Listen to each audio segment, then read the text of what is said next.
Let's do a little 2024 talk before we get into all the birth rate stuff and everything else later on in the show. Let's do a little Biden, Trump, DeSantis. Let's do a little talk.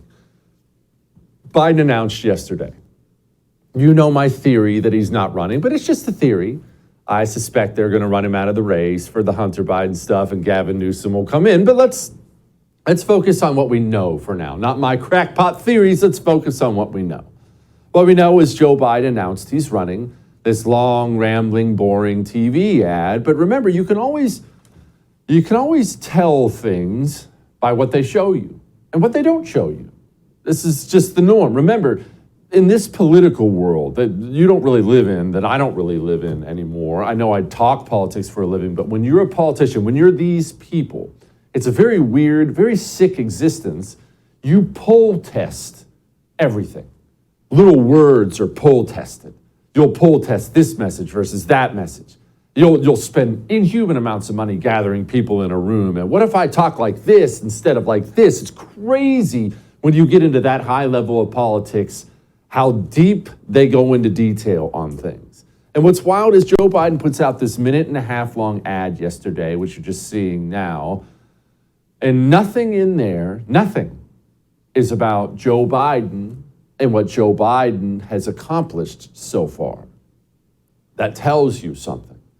It tells you they understand the American people.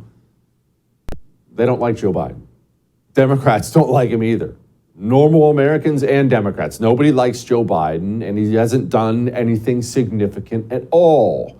So if he actually does run, which again, I don't believe, that tells you the kind of campaign we're looking at.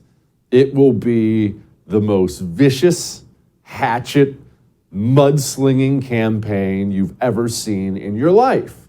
And he ran to the podium afterwards and said this, and again, remember the poll testing. The Speaker, the former President, and the MAGA extremists are cut from a different cloth. They treat these folks, and they think they're a threat. They think that somehow we're going to go back. MAGA extremists. So it's a big old mess. He has no accomplishments to point to. It's just going to be blasting away at the Republican nominee the entire time. Look, and everyone knows the deal. Joe Biden's too old. He's too old to be president now. He can't keep a thought in his head. He can't walk around without looking like he's half drunk. He can't speak without slurring his words and losing his train of thought 10,000 times. And that's with the teleprompter. He's reading. Imagine if I had teleprompters here on the show. I'd never mess anything up. You're just reading something. It's by the camera. It's crazy. He can't be president now. He's most definitely not going to last. Remember, not 4 more years, 6 more years, because he still has 2 years left in this term. And it's hilarious. This team is so screwed up, so full of weapons-grade morons like Corinne Diversity Hire, she couldn't even give the audience, the press, any kind of assurance at all that he was going to last the entire term. One more. Does the president plan to serve all 8 years? I'm just not going to get ahead of the president. That's something for him to decide. I'm just not going to get ahead of it. And there's a 2024 campaign. Anything related to that, I would refer you to that. Okay. What? Well, I don't want to sit here and act like he's still going to be alive the whole time. I don't want to be a liar. Of course, she had to walk that back later on in the day. And then I understand maybe she lost her train of thought because she's the White House press secretary. So she's up there every single day tackling the crucial issues that matter to America and matter to everyday Americans. Like yesterday, the reason she answered that question so poorly is probably because she had this huge event planned for later on in the day. So this week is Lesbian Visibility Week, and as the first openly queer person to hold the position of press secretary for the President of the United States, I see every day how important visibility and representation are. Today, I'm honored to welcome the cast of The L Word and Generation Q, Two Showtime series that chronicle the friendship, the love, the challenges, and the triumphs of strong, funny, and resilient queer women. Lesbian Visibility Week. I thought the WNBA season just ended. Anyway, moving on. That makes Joe Biden's vice president extremely important. Like critically important, because Joe Biden's vice president is obviously going to be president if, God forbid, he wins again. And that brings us to Dome. You understand that there's a very good chance that Dome is going to be president of the United States. This is something that happens. You remember McKinley got shot. No, we don't want anyone to get shot, but McKinley got shot back when Teddy Roosevelt was his VP, and that's why you ever had a president, Teddy Roosevelt. By the way, we have a Teddy Roosevelt special. You like what I did there? It's awesome. Coming out. You have to go to thefirsttv.com/support and sign up, and you get to watch a cool special about a very, very cool human being. Learn some things you may not know. But back to this. Dome is very likely going to be president one day, and she's out there hitting the campaign trail, and boy, eloquent as ever. So I think it's very important, as you have heard from so many incredible leaders, for us at every moment in time, and certainly this one, to see the moment in time in which we exist and are present, and to be able to contextualize it, to understand where we exist in the history and in the moment as it relates not only to the past but the future. What? What does any of that mean? Who talks like that? Anyway, so you saw the signs in the background, right? The fight for reproductive freedom. That brings me to our side when it comes to 2024. Because there's something we have to tackle here now. And very well may hurt to hear. It may offend you. And I want to make sure I remind you of this before I say something that may offend you. If it does offend you, I don't care, all right? This is not your mommy's show. This is your daddy's show. It's not our job to powder anybody's butt for them. Donald Trump is the likely nominee. If not, it's 50-50, right? It's going to be a heck of a race between him and DeSantis. So there's a good chance Donald Trump is the nominee. It is not 2016. Donald Trump is a known quantity now. And for many, many, many reasons, a lot of it is media or whatever, the reasons don't matter. For many, many reasons, Donald Trump is less popular today than he was when he won in 2016. That's simply a fact. Again, I don't care about your opinion on it. We know this. This is a fact by now. He's hurting badly with independents and women. I don't say this to insult him.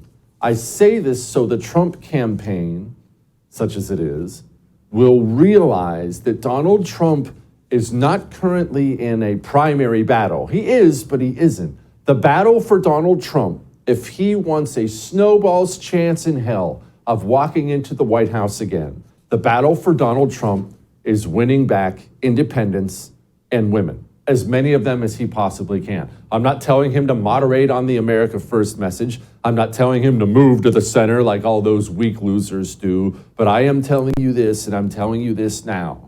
He has a serious problem with independents and women. They hate his freaking guts. His campaign should be aimed at bringing them back in. And don't email me telling me, I'm a woman and I love him. I get it. I understand that. I'm not saying all women. But this is a problem. I hang out with normal people, not political people. 92, 93%, that's how Republican my area is. And I hang out with these people all the time. And to a man, the dudes all love him. And to a woman, they hate his freaking guts. And I've tried, believe me, I've tried to explain to them, what about the results? What about the economy? I have freaking tried. They sit there like this whenever I bring him up. Okay? He doesn't have to make that woman love him. He probably can't. But he has to make sure they don't hate him, or Joe Biden is walking back into the White House again, and Dome is going to be your future president of the United States of America. All that may have made you uncomfortable, but I am right. We're going to talk to Pedro Gonzalez about that and some other things.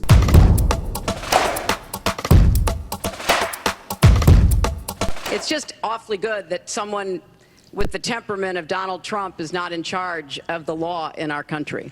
Because you'd be in jail. Secretary Clinton.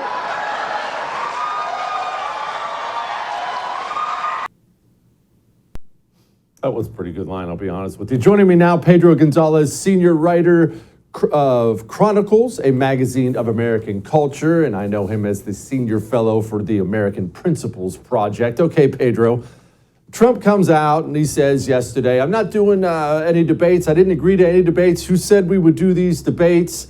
And I don't believe he's going to be up 40 points by the time it's debate stage, if he even is around. Even if he is up that now, he's not going to be up that then. But if he is, I'd say it's the smart move. Is it the bravest move? No, but why would you debate if you're really up 40 points? I'd skip them too. I think it's smart. Right. Well, Jesse, thanks for having me. Honestly, I think the thing that really upsets me is that we're being robbed of fantastic one-liners like that. Because I agree. I think that was one of the things that I think made Trump such a phenomenon, is his ability to just completely mock and humiliate and undress his opponents regardless of who they were. And that's exactly why, for example, I think kind of related to this is why the worst people in America are happy that Tucker Carlson is no longer on the air.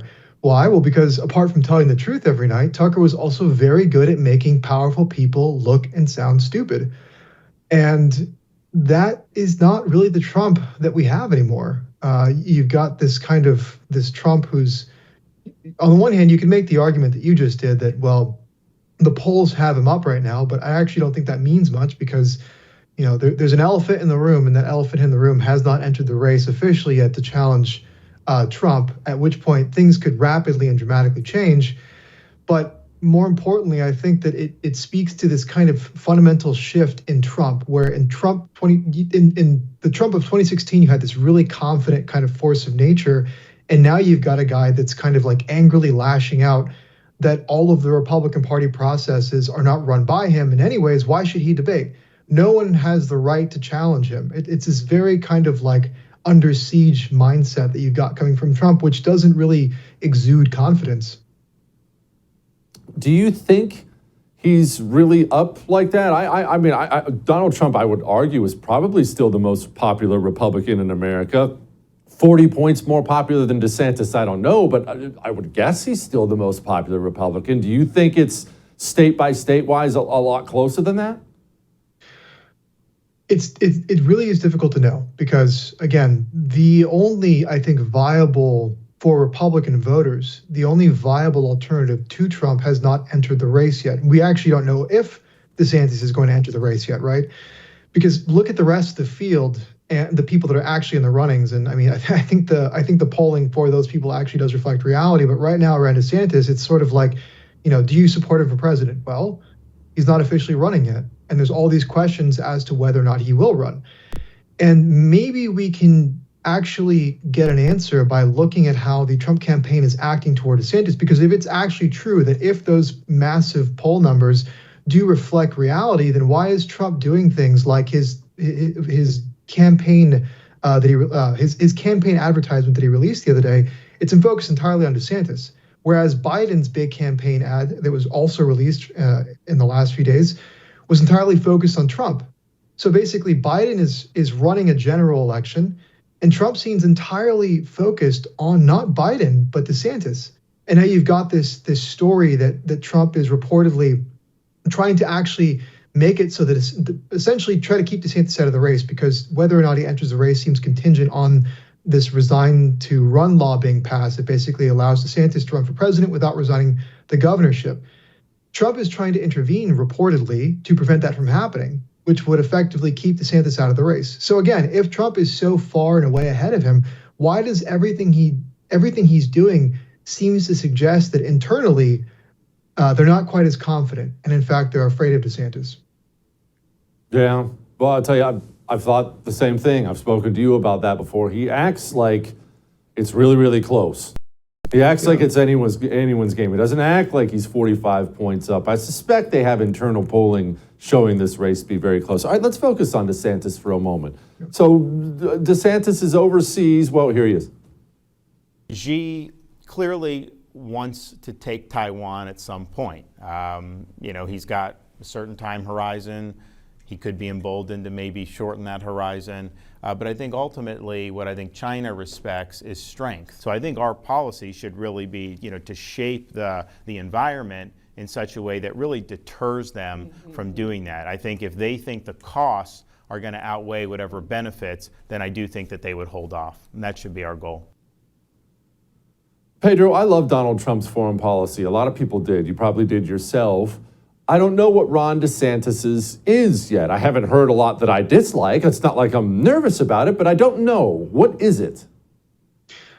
Well, it's difficult because he's never been the president, right? So we can evaluate him based on what he says and some of the things that he's done in Congress. And I think that it speaks to DeSantis not being the neoconservative Trojan horse that people are trying to paint him as, by the fact that we can look at, for example, he opposed arming so-called Syrian moderates who were not actually moderates. I mean, these people were vicious killers. And DeSantis was opposed to that because he understood that, look, in the Middle East, these fairy tales of like good guy versus bad guy, these things don't actually work in certain parts of the world. And the moderates are just as insane and bloodthirsty as the bad guys, right? And so I think his ability to kind of be deliberative and to explain why he takes the stances he does and then to shift his positions based on the information that's available, it shows that he's not an ideologue. Some people obviously interpret that as, well, he's just a kind of weather vane, but no, actually that's called leadership.